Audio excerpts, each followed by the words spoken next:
Hey, Stan Deaton with the Georgia Historical Society. Welcome back.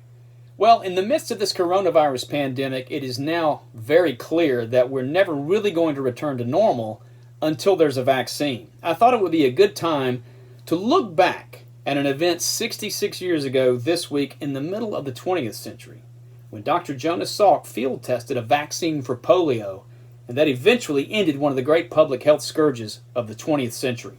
Now, you probably know polio is a virus that attacks the central nervous system. It attacks primarily children, and if it doesn't outright kill them, it left them paralyzed. The limbs, the chest, you've seen these horrific pictures of children in iron lungs that help them to breathe before the advent of the ventilator. Polio had been around since ancient times, but it didn't strike in this country until the summer of 1894 in Vermont. And every summer after that, parents were terrified because children seemed to be the number one victim. Places like swimming pools and amusement parks where children congregated were often shut down completely in order to stop the spread of the virus, which was highly contagious. It was spread through contaminated water, contaminated food.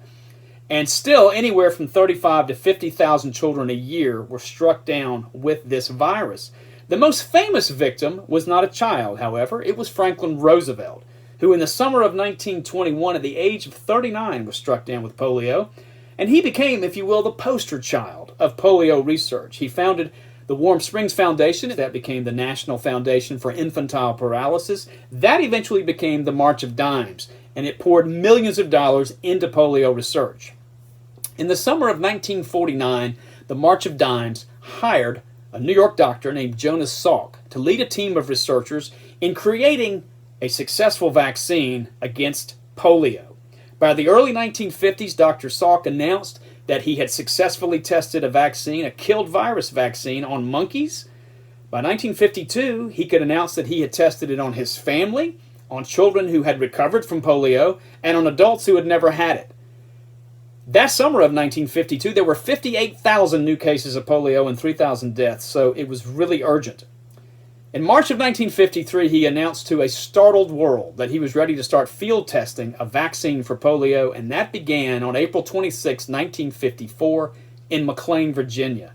And by the end of June that summer, 1.8 million children had been inoculated against polio.